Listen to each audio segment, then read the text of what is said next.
Hello and welcome to video number 5. Let's talk about tools that you're going to need and microphones that are available to you that do not cost a whole lot of money so that you can go about creating your screencasting videos.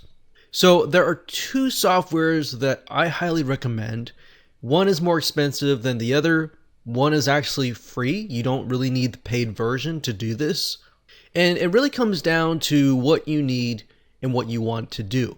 Now, Camtasia, it does require a little bit of a learning curve to use, but bear in mind that once you are done recording, you can actually do a little bit of editing and you can edit the audio, you can remove things that you may not wanted to have in there, like mistakes.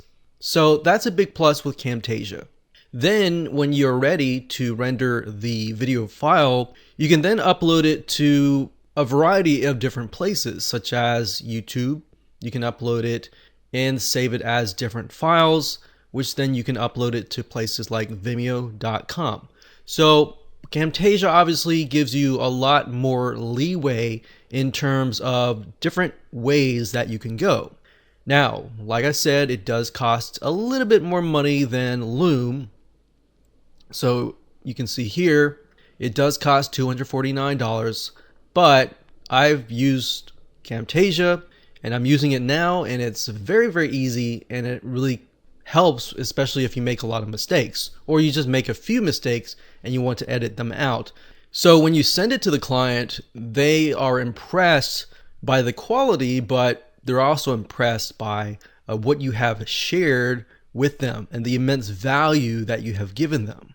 Okay, so Camtasia is one option. The other option is called Loom.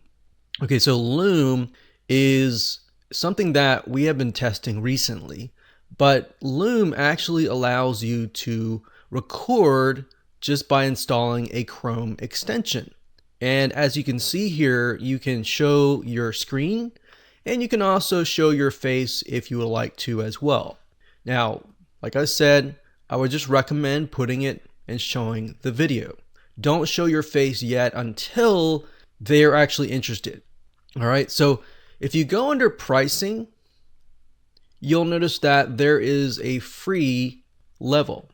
This free level actually is really good if you just want to record videos and then send them the link.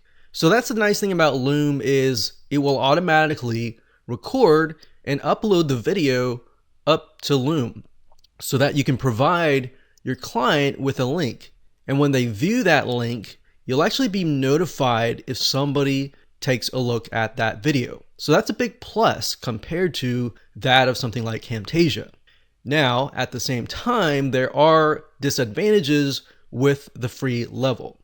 So with the free level, you can't really edit the video. So if you were to record and you were making several mistakes, you would not be able to edit the video in terms of the free level. Of course, you can upgrade to the other levels as well here.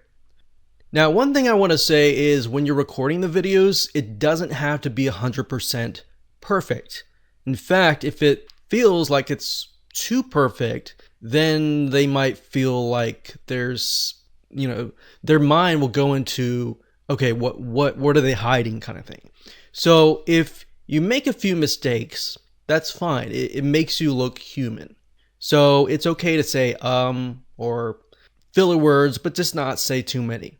All right, so this level, highly recommend.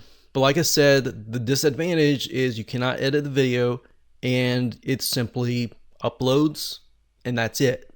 So the main differences between the two is Camtasia gives you a lot more leeway in terms of what you can do. Now, in comparable to these plans over here, so if you were to go like with the $15 a month or even the $45 a month, the per month is going to add up.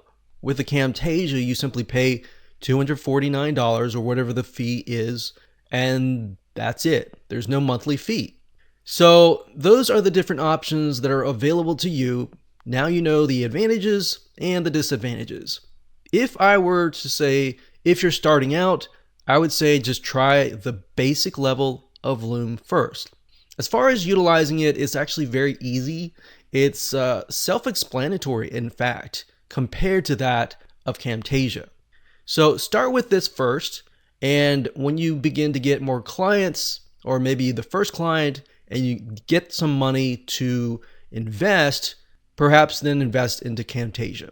Now, the next thing you're going to need, obviously, is a microphone. And the microphone that you're going to need is going to have to have some sort of decent quality. You don't want to have a microphone that ends up bringing a lot of static into the video, because it's just going to be annoying for the client, and they're going to assume that you're unprofessional. So like I said earlier, people judge a book by its cover. So what that means is simply that people will judge you by the quality of your video. It doesn't have to be perfect, but the sound quality needs to be somewhat good. So what you want to do is you want to look for a USB microphone. So you can go to google.com, look for USB microphone. So this is a microphone that simply plugs into your USB port, and it's good to go, and you can begin to record. And if you're using Loom, you can simply record immediately, get it up, and simply send it to the client. Now, as far as the different USB microphones that are actually good, one that I recommend is the one down here, which is the blue microphone. This one here. This one here is also good. Now, a lot of these are $100.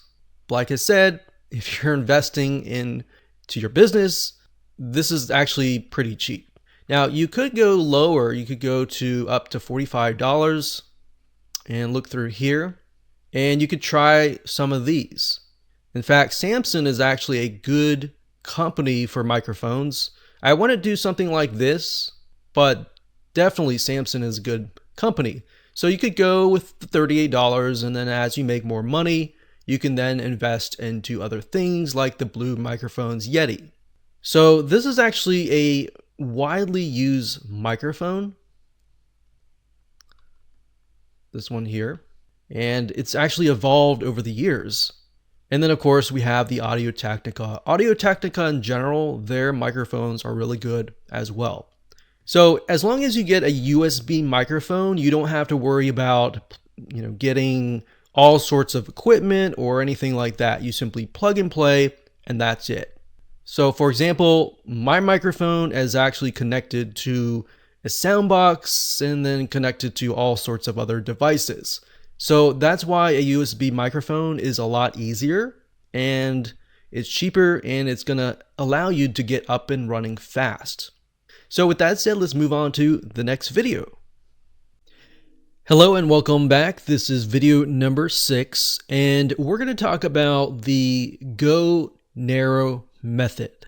So what exactly is this? Well, this is all about narrowing down or getting really specific or niching down.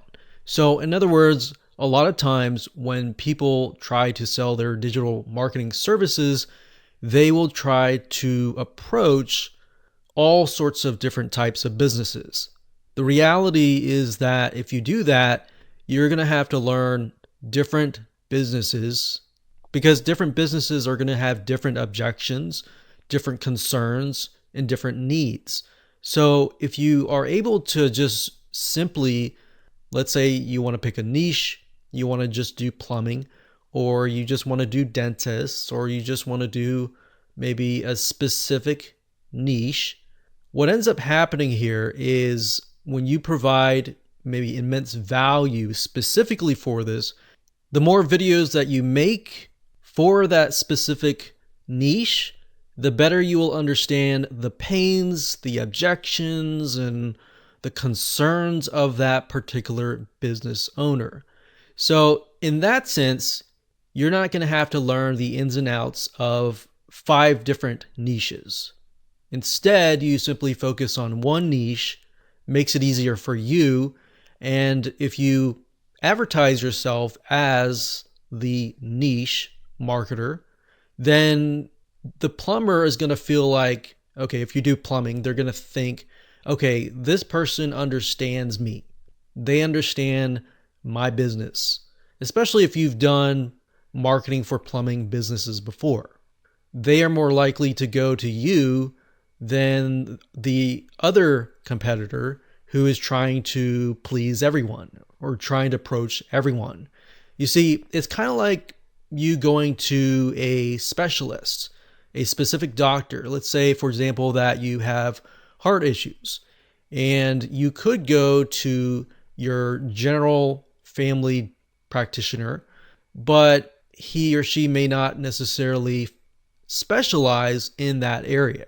So in other words, you're willing to wait, you're willing to pay a little bit more money to go to a specialist because it fixes a specific concern, a specific problem that you're dealing with. Same with this. So to give you some ideas, if you type in the niche and then space business marketing, you'll get an idea of the different digital marketing agencies or websites that cater to that niche. Now, if you scroll down, a lot of times you'll see things like 10 practical plumber marketing ideas that you can start today and 17 plumber marketing ideas to grow your business. So if you take a look at this, this is a really good way of trying to understand that particular business. See, if you start using the words, the jargon that is in this niche, then you become more believable. You become more of that type of person that they're going to want to do business with. Now, if we look down here, this is not really focused on plumbing, but if we can find an article that focuses in on plumbing, then that's going to be a lot better. So the reason why I say go here is because you're not going to be an expert on every single business. You're going to have to learn the ins and outs of that business. And this is the reason why. So in doing this, on top of that, it can actually give you some more ideas on different things that you can do for that specific niche. So that's the whole idea of the go narrow method. It simply means find a specific niche, one niche, not two, not three, not five, one niche, and simply learn the ins and outs of it and pinpoint and focus specifically on those business owners. And if you combine that with the method of doing video screencasts, showing them, it makes it easier for you. Every video is going to be very similar. There might be a little bit differences, but you're going to learn over time. After you've made several videos, you're going to realize things on their website that just stand out.